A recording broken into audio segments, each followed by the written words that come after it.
He's just like, oh, ah. I can't make the noise. Ah, The sort of goblin gargoyle is pointing right at the guy like, you up, you believed in me too hard, and now I'm real. They say it right there. Graphics so real, you'll forget it's only a game. That's when the curse happened. For nearly 100 years, comic books have been a staple of American pop culture, telling stories of great heroes and even greater ideas. Captain America fighting Nazis, the X-Men being an allegory for civil rights, Wonder Woman, initially created to champion equality, and The Watchmen, more closely examine the concept of superheroes themselves. And while these comics are timeless, many of the advertisements woven within the pages of their illustrated history are not. I'm trying something new here on the channel. I had an idea to look at some of the comic books I have. I've been collecting them since I was a young kid. The ads in these things are crazy. I brought along the friend I've known the longest in my life, I think, at this point. I don't know. I don't have And anybody also with your me. longest friend, like sheerly as a dimension in the 3D space. I am your Yeah. longest friend. You are 17 feet tall. That is right. Well, Yeah. usually laying flat, but yes, hello. It is me, Face Man, the longest man. And here we are to discuss cheesy Yeah. ass old comic book ads. Yeah, you And coming along for the ride. I appreciate that. And you did a little digging, didn't you? no. Oh, well then, I guess we're done here. I'm a big fan of the yes and school. I mean the no. The just no school of improv. That's great. There's like yes and there's also no. I don't know enough about the heroes themselves. There are people out there that just know every storyline, every facet, Oh yeah. what's canon, what's not. I have a cursory understanding of all this stuff. Why don't we dive right into this issue here, the Superman Krypton Chronicles? Yeah, let's get into it. And we have these like sort of utopian future people, Kryptonians, one would presume. Superman's just so like blandly cheerful here. I'm not a fan of that. Does he have What a year mouth did you guard say in? this? Yeah, right. He doesn't Like, have any well, teeth. yeah. Well, maybe that's. Do any of the Kryptonians? Oh, look at that. They all have mouth guards in. There must be on their way to a full contact sport of Or some maybe sort. they just all. Maybe they just each of them has two teeth, like a top and a Yeah. bottom. You know, there's one guy in the lower right there that's not even smiling or showing any of his two teeth. It's William Riker from the Starship I Enterprise. Look at was that. about to say he definitely is trying to infiltrate here. No good will come of it. There's something so off-putting about like Superman's smile for me here. I don't mind at all the utopian stuff. This is very Jack Kirby. What year did you say this was? This was 1981, actually, September. Okay. It's very Kirby. There are no people of color in this picture. There's no. It's all white. What's the deal with melanin in Krypton? That's they don't need that. In fact, the whole point is they get more power from They get the sun. white So idea. you wouldn't want melanin like slowing down your ability to There's absorb sunlight. they're all a bunch of white people. That's crazy. I didn't even like. Just like, I mean, have you ever What? seen Dragon Ball? Like those guys go blonde as soon as they get mad. We've definitely spent too much time on the cover. Let's go and look at the Maybe. first ad. We're not looking at all the ads. We're looking at the best ads, and by best I mean the ones that we want to look at. Oh, bubble yum. That ad's kind of funky. Like, look at the girl on the left. She's blowing her bubble. She's got her hands out like She's got she's cowboy like boots on. she's a little too excited by this bubble. There's no like website or like it's just like, hey, this is our product. This is all you get. Fucking get it. We're not even gonna tell you where to get it. Just fucking get it. This Lifesavers ad is pretty dope. I really like that you can get a sleeping Oh, I was bag. looking at the wrong one. And It's the not a letter sleeping sheet bag does. actually. They call it a slumber bag, and it's $12.50. I mean, I bet it's absolute garbage. Like it's probably made of asbestos and causes you like instant cancer. And there's the knapsack for 290, is it? And a flashlight for 350. And also, apparently, Connecticut residents get fucked. Oh, you know why? Look, the address here They're itself located in is in Connecticut. Connecticut. Yeah. 7 something sales tax. 7.5. Yeah. But it's like written out as a fraction instead of 7.5, which is I, weird to me. well, I mean, back then we weren't as digitally minded. And also, like something like this, Wow. I just think it's funny. That's Can you fascinating imagine, to like, me. first of all, the girls, she's sleeping there. She could not be happier in that sleeping bag. And good for her. Yeah, I mean, I would probably be pretty pumped after I received my Lifesavers sleeping bag in the delivered by the postal carrier, uh, whatever they called the postal workers at that time. They called them ninjas back then, but Oh, yes. that's so. Yeah. That The flashlight 80s were looks. just the best, man. The flashlight Yeah. looks wrong. Like what? Like why is it so thick? It's a disturbingly wide cylinder. And then when it doesn't look like how it is in the photo, they're much more suable. But if it doesn't look how it looked in like a cartoon rendering, you're like, well, It's that's always. just an... It always comes down to legal stuff. When I was really young and I had like zero self-control, my like I did like lifesavers, but I would like unwrap the entire roll and just like put it all in my mouth at once. They That's give a such lot of a candy in your mouth at the same time. That's dangerous. dangerous. That's Oh, explain dangerous. that. Putting an entire roll of lifesavers into your mouth. You could choke on that. That's dangerous.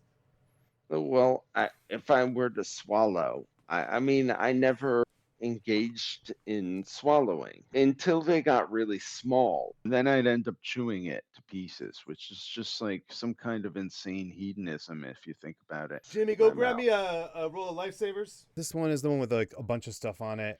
Look at this whole page. It's hard to see a lot of that stuff, but it's kung fu. It's war games and military books. Cannon that shoots 100 yards. Get in shape Hmm. with Atlas body. Self defense, kung fu karate, tropical fish, plant supplies. I can tell you a bit about one I looked into a lot, which is the Charles Atlas one in the upper, sort of leftish. I mean, left, Sand kicked in your sort of face. uppish. Get an Atlas body. That one. Yeah. Nice. Charles Atlas is, of course, a staple of, you know, Yeah. of Charles Atlasdom, like since forever. But I actually tracked down the manual that they sold here. Like you can see the PDF version online Oh somewhere. wow, that's awesome. Yeah, and it's basically 12 exercises in the whole book, and but there's all sorts of weird like stuff in the appendices. Like there's face and kidney exercises. Kidney Um, exercises. yeah, there's stuff for What? that. There's tips about nutrition and constipation. Um, and all of these later chapters, like they all come, they're all written in this format of like a letter, or there's a letter that comes in and that like gives him the topic, and he responds, "Dear friend," in the beginning of each of the appendices. The appendices is where it gets more esoteric. This is like the deep atlas. Um, there's like tips on like boxing and jujitsu and wrestling. Jeez. I would say the basic 12 exercises seemed pretty I mean they were, some of them were a bit weird. They all looked like they'd be strenuous in a way that um Dynamic tension. yeah, well, yes, and calisthenics and whatever the heck they want to call it. Like it's probably something that if you don't take it too seriously, you might learn a couple workout moves. It wasn't as bad as I expected actually. Yeah, it doesn't sound terrible, but at the same time, it's like you still got to get your act together and get in gear and focus and do the work. Like it's not just like, oh, I know. Here's the secrets. It's like, well, the secret is work out and be consistent about it. They got March of Dimes also as an ad. Did the talk by the fire guy start that? The polio press. Yeah. The polio press. Well, gotta have a mnemonic, otherwise, I forget. It was originally the National Foundation for Infantile Paralysis. Polio still is out there, and apparently we've got really cool guy currently questioning whether people should vaccinate themselves. Threw a dead bear into Central Park. That's a baller move. The next ads we'll look at are in the book titled Annual Action 87.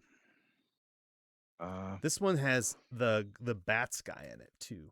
Superman and Batman together at last with their tight costumes. you can't tell me that that was the first time they got together. Oh, it's definitely not. No, of course not. 87? They've been slapping salamis for long before that. What a great candy M&Ms is, especially the peanut M&Ms. I think peanut Yes. M&Ms are probably the best candy of all. I remember there were ads later than this in the early 90s that were like no room for blue or something along those lines. They had all the M&Ms and there was no blue. But now Mm. there's blue M&Ms have been around for like 20 years or more. All right, well let's move on to another ad in this wonderful issue. It's here. Try new chewy chalk, the fun and fruity Fooler. Might be hard to read there, but it says looks like chalk, but it's not. Crunchy on the outside, chewy on the inside, bursting with big cherry taste. Because we all know that chalk tastes like cherry, right? There's a reason we're not seeing this in 7-Eleven today. What are you talking about? Because if you hurry up and get your chalk candy, you can get a calculator for $2.59. I looked into this and because I didn't remember it at all. It's one of those flash in the pan candies. There was just nothing interesting about it. It's such an appalling idea. It'd be like if you were an accountant and it was like, hey, take a vacation in an apartment shaped like a spreadsheet or something. I don't know. That's a bad analogy, but you get what I mean. Like you're trying to get away from it all. And then they're like, no, eat chalk. Maybe they were thinking that they were like, this is maybe problematic. Kids want People won't more be into it. school. What can we do to make it more appealing? And they're like, let's give away a calculator. If there's two things kids love, it's math and chalk. That's why we don't see this anymore. But the calculator you can find copies of it on eBay, of course. It is offers good in USA, its territories, and military addresses. So that would be like anywhere we've conquered military addresses. Look at that last sentence though. Void where taxed, restricted, or prohibited. Void where taxed? What? Like I'm be more worried about prohibited. Like why what is there actual chalk in this? Like why is it prohibited in some well, places? this is specifically for the calculator. This is the calculator form Okay. stipulations. Yeah, you said the author. Yeah. Yeah. But what the Maybe it's in places where math is illegal. Like places where people are really, really backwards. And it's like no math. All I read about the candy itself is that it's just like a chewy fruit thing and it has like white sugar dust on the outside that is adhered to it. And that exists. That was the thing. Mm-hmm. Bubble gum that was like shaped like calculators. That would have been more fun than chalk. I don't know why. I would have enjoyed it more. Yeah, I think they owe us an apology. Leaf brands, they are still around. Our They're brands, still in Astro Pop, Banner. Bonkers, Farts Candy. Well, it looks like they've improved their Jesus Christ. farts. Hydrox. Wait, they make Hydrox like the fake Oreos? I mean I'm gonna get in trouble for saying that. The precursor. I think they came out before Oreos, and Oreos was They like we did have a better actually, name and people like us better, so whatever. After a few pages, you come across another one of these pages with a bunch of different ads on it. This Johnson Smith Company one here, and Oh, I more love that guy. self-defense. These ones right here. This is what drew me in when I was a child, impressionable child reading comic books. These these ones where you could get a book with more of the stuff they're advertising here, different joke paraphernalia. I actually ordered from them when I was a kid. I ordered some stuff. I ordered some fake poop, some chewing gum that's supposed to taste bad that I of course just chewed myself. It tasted bad. Phony brick was obviously just a foam thing that looked like a brick. Blood Capsules, Whoopee Sure. Cushion, of course, 1001 Insults book. That's probably one of the best Fuck yeah. things that they have. I specifically looked into the Johnson Smith Company because it apparently has like a very storied history. Guess what year it was like founded? 1971. Okay, close. It was 1914. That wasn't Um, close. Wow, yeah, 1914? What the hell? yeah. First founded by Alfred Johnson Smith, from who came from the UK, and he founded it in Australia, and then he came to Chicago in 1914, actually, and by the 1922 it was almost 600 pages long. They stopped publishing during World War II because of all the rationing We and got to send shit. all the paper to the boys. Yeah, the boys need the Our whoopee boys need the cushions. paper. Everybody Yeah. talked like that back then, of course. So it actually in 97 it went online for the first time as a site called Things You Never Knew Existed. And it fully closed shop in 2019, but you can still find it. Things You Never Knew Existed. I guess they sold the brands, and it's probably has nothing to do with the original company. People just using it online for spam marketing. I'm just guessing. Don't Sue Me, Alfred Johnson Smith Company. And it's still full of like goofy ass dumb novelties, as per my own opinion. Custom embroidered pillows and stuff. It's the sort of thing that in the 90s they would have made a movie about the guy, and John Goodman would have, played him like hustling in the 20s. I didn't look into Brad's Fun Shop. I wouldn't be surprised if it also had a long history. They're probably competitors. Look how they're on opposite corners of the Yeah. page. They're probably like, "Don't put me near Brad's. Brad's a motherfucker. That piece of shit. Yeah, if I see Brad, I will I mean, they're offering some of the beat same him to death." products. There's Yeah, you have Nasty Candy from Johnson Smith, and you have Hot Candy. They have smoke bombs though in the Brad's Fun Shop. That's crazy, and a squirt camera. I like the snapping gum in general because I did see that like old, corny like snakes out of a can prank back in the day, the snapping gum. And it's basically like a fake pack of gum where like pulling the supposed outreach stick like just triggers like basically a mousetrap like lever that's like not as Yeah. strong so it won't. And it's like, what? Ow, fuck you. Like, I feel like if somebody did that, I would just like slap it out of their hand and knock it to the floor. Imagine some guy showing up at like some singles bar, with desperate divorcees. He's got like pockets full of all the greatest practical He also, jokes. yeah, he's got up right above that. He's got the icky upset stomach mess. I love that. Yeah. That Like, in other words, phrasing. he'll distract the woman, and then he'll put that in front of her, and he'll be like, "Ew, what did you do?" But And look at she'll that look guy at that. though. He's like, he's holding his throat. He's choking himself. Actually, the reason he's choking is he's choking himself. Yeah. It's nothing to do with the icky upset stomach mess. Another one, of course, an infamous, the sort of titular uh, ad is the centerpiece here, the most glorious grail of nerdy adolescence, the X-ray glasses. Yeah, well, not That you anymore, oh but at some point in yeah the past, yeah, these are yeah iconic. because of course because people are gullible today, but I mean people were actually more gullible back in the day because they couldn't just like Google it or whatever. So they're just thinking, oh, maybe that's where you see X-ray specs advertised in the back of a fucking comic book. But still, as a kid, it's just such as a young lad, it A would seem strapping so. young boy.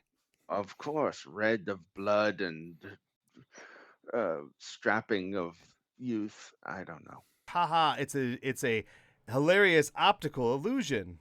From there on, they have avoided any liability issues. Scientific principles always works. Like which ones and how are they working? Fuck you. With these X-ray specs, you apparently see through flesh. You apparently see through Apparently. flesh and peek at the bones underneath. Imagine what fucking psychopaths I want to see are her bones. buying and wearing these glasses, and they're like, when I look at a woman, I want to see her bones. I want to, especially the ones with marrow in them. And I'm like, why do they have to print X-ray vision on the front? I'm like, now everyone's gonna know. I mean, of course, it doesn't work. It uses like a pinhole effect between two cardboard layers. And in the original version of it, which came out, I think, in like the 20s, they actually have a feather between the two layers to diffract light. Oh, wow. Um, but the really interesting thing comes when there was a second patent made to improve the design that dispense with the need for a feather and just use a sort of pinhole camera effect to create these kind of hazy double images. It was by this guy called Harold von Braunhut. Um, and he was also the inventor of sea monkeys, Oh. which no doubt you've heard of those, another staple. And but an interesting thing about him is that he was a like rabid white supremacist, and he was Yikes. Jewish. He was born Jewish, but he What's his name changed. again? Harold von Braunhut. When I you think first said he his name, I was like, oh, that sounds like a Nazi. well, he added the Von. There was no Von before, and I think the Brown Hood, it was a little Oh. different. Like, and he was open about it. Someone interviewed him in the 80s, and he was like, "Well, you know what side I'm on. I've always been open about it." Holy Crazy dude. shit. And apparently, his widow at the time of his death, she was like a former bondage model. So this guy's another one who would be played by maybe not John Goodman. Maybe I'm thinking more of a Nick Cage. You mentioned Nicolas Cage, and it reminds me of the last Nicolas Cage movie I watched a few weeks ago, Oh, Season of the Witch. Yeah, Perlman and Nicolas Cage are like, it's like a buddy, like we're both warriors on one of the crusades, and we just get tired of murdering, so we like desert, and then like we gotta somehow we get stuck taking this girl that's accused of being a witch to this monastery to get exercised or something. It's not campy, but it's real it's silly, but schlocky. it's fun. It was well done schlock. That tends to characterize a lot of Cage's work. That's the last comic we're gonna be looking at time and time again. Okay, I Superman see, I see. from Yes. 1991. So obviously, with time and time again, there's a time travel situation. I might be reading into things a little bit. It It is seems weird to like see it. Superman without his cape here. I wonder what that's about. It's just like a weird Yeah, that's bodysuit with cool. underpants on the outside. Just so we can better see the plane, which does look cool. I mean, lots of cool details. The fingers warping the metal, obviously. I would be more Um, careful with. I mean, I guess that's not a nuke, but it doesn't look like a very nice piece of no, equipment that's a here. nuke. That's definitely a nuke. Can't you see the symbol of the atoms, like just Oh below the yeah. Oh, swastika? so yeah. Okay. So alternate reality time travel Yes. situation. Uh-oh.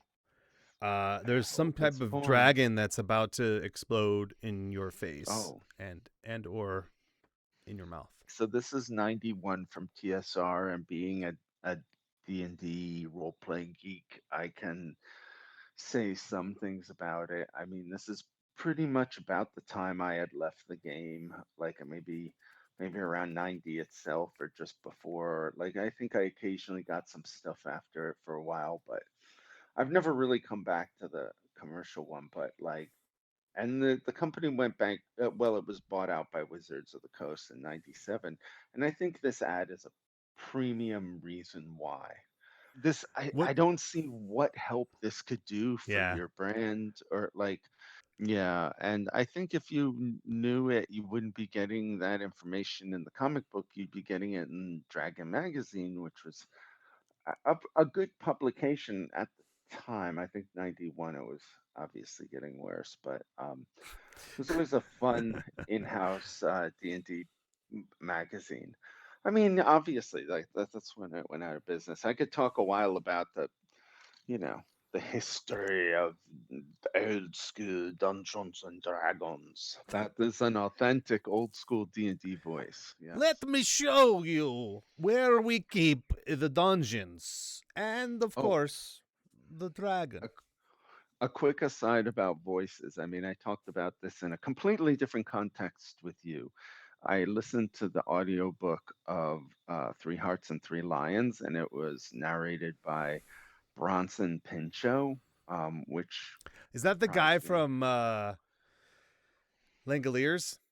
It's funny that I actually know the answer to that is yes, because I never read that book or saw that series, but I remember the Yeah, they ads made for a it TV saying, movie yeah, about it, and I didn't read the book, but I watched the movie, and he was in it, and he was a bad man in that movie. yeah. But he's done some cool shit. He's of course Valky Bartakamus, probably his most prominent role. He was in Beverly Hills Cop, and then he was in True Romance. He was the gopher for the producer dude. He vomits on the roller coaster. Movie's really good and has a lot of great actors in it. Gary Oldman is a bad man in that movie. There's a lot of And yeah, there's a Dennis Hopper's in it, right? I think Dennis it's Hopper's got his Brad Pitt father. in it doing just playing a stoner on the couch. It's got the thespian Michael Rappaport just like, devouring the stage with his sheer presence and elocution. Big fan. You can tell. I just gotta say, as somebody from Long Island, Michael Rappaport seems like the sort of guy I'd run into in a bagel shop in the morning who's like angry about something, and you'd be apt to just like leave. You'd just be like, if I can leave without trouble, that's what I'm gonna do. Right on the next page, it's the same page that the Dragon ad is printed on. On the other side of it, you get another ad. It's two ads in a row. Gargoyle's Quest. Graphics so real you'll forget it's only a game. I don't know if anybody remembers how the original Game Boy graphics looked. It always was a problem for me when I was playing a Game Boy back in the day and I would forget that it wasn't real. So I would like try to do weird things like jump on Goombas and stuff. Well, I mean, the Goombas is a good example because I mean, obviously, What a word. we've talked about this before. Goombas, yeah. I mean, art is way more important than graphics. So graphics is always just a canard. Like if somebody, I'd rather see simple graphics with Yeah. like really thoughtful art. Yeah, I'm going to do a riff here. It's going to be like art so boring you'll forget it exists. How about that? The Game Boy was a super popular system back in the day. It was very well done, Hmm. but I mean graphically it didn't look very good, but it was revolutionary, and the way that they solved a lot of problems when they were first engineering the system. I've seen some a while back some documentaries on that, and what they did to make it work is pretty incredible. I think they're marketing it wrong. You don't need to market it as the graphics are so good you'll forget it's a game. It's like the game is fun. Shut the hell up and play it. Hey, Well, I hey, mean, you. Do you see this game? Play it. It's fun. Shut the hell up. yeah, I tell people what they're supposed to do, like starting with shut the hell up. Another thing is marketing to kids is a different thing. They don't necessarily know what makes the game better. Like It's true. back in these days, video gamers skewed a lot younger. I know back in 1991, if I read this, I would be very interested in the game. I think that's cool. Look at the character pointing at the human. Look how excited he is. Like, that game must be awesome. Let's move That's on to the next ad. yes, I really love this. Is my favorite one of the ones that we're yes. looking at. I beat the shit out of Dad. I beat the bleep. I beat the Dreamcast symbol exclamation point hashtag exclamation point out of Dad last night. Exclamation point. Like notice how in the upper right frame, right, there's this action panel with them wrestling. They've got the action lines.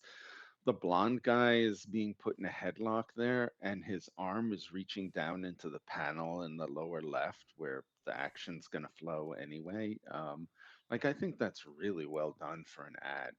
And it's also funny as shit. Like, he's like talking about like beating the fuck out of his dad. Like, It's a little bit of a psychotic way to talk about playing a game. The panel where he's talking about what he did to his father. The movie's doing on his friend, I guess. I thought at first it was the father, but it's not. Looks like he's just like reenacting it with a friend. But he says, I got him into a Boston Crab and finished him with a pile driver. I'm bad. But he has him in a headlock, like you pointed out. That's neither of those is a headlock. So he's just beating up his friend while telling the story about how he beat up his dad when he really didn't beat up his dad. He just beat his dad up in a card game. Avalon Hill's still making games, aren't they? I feel like they've made a lot of good I stuff. think the name of the label's been sold many times over Wow. the years at this point. I think it's like more or less a commodity, the name, like Atari. Board Game Geek has it's on Board Game Geek rather 5.9. Yeah, and that's not super great. Yeah. No. It's probably just like a very random game. Well, now I've completely lost interest in that. Let's move on to the next section. Oh, I guess it's just the back cover. There were a few ads. They were boring, though, so I skipped them. I wanted to look at this last ad here on the back cover for the Double Dragon 3 game. The original song is still one of the best video game themes ever. I don't know it offhand at all. It's like dun dun dun dun dun dun dun dun dun dun dun dun dun dun dun. No? You have me looking it up. Wait, was that the right one? Oh wait, that now. Oh, that's dun dun dun dun dun dun dun dun dun. Hold on, I'm about to play it. It is a good chip tune. Yeah. I mean, Double Dragon was one of the original sort of 2D fight your way through the city. I'll be honest with you. I absolutely loved the series when I was a kid. I mean, the first one especially, I was obsessed with. I never had a Nintendo NES when I was a kid, and I had friends that had Double Dragon, and I would obsessively want to play that game. And I had a Sega Master System, which I'm not really that salty about because I think the Sega Master System was a really cool system as well. Nintendo definitely had more games, I think possibly had better hardware, but the Master System was a great system. I had a lot of fun with that, and I had a version of Double Dragon for that. That was definitely not as good as the NES version, but I still played the crap out of that. Sega is like probably overall less like the platforms were probably not as fruitful overall just because of that. Yeah. That said, Dreamcast was completely awesome. I loved Dreamcast. I loved all the Sega systems I had, including the Genesis and Dreamcast. I got a Dreamcast within 2 weeks of it coming out. I got it with Power Stone and Soul Calibur. Soul Calibur on the Dreamcast was like I got so much out of that game, it made the whole platform worth it. Yes, it was a fantastic game. That was the first game I had on my Dreamcast as well. We had unlocked the customizable opening, and we had just replaced all the characters with Lizard Man. So like during like the sexy Sophia poses, it would be like Lizard Man. I didn't know you could do that. Yeah, you had to unlock. Amazing. It was one of the unlockable things. You could do some crazy things eventually. Edge Master. There's a character named Edge Master. That's funny. Oh, sorry.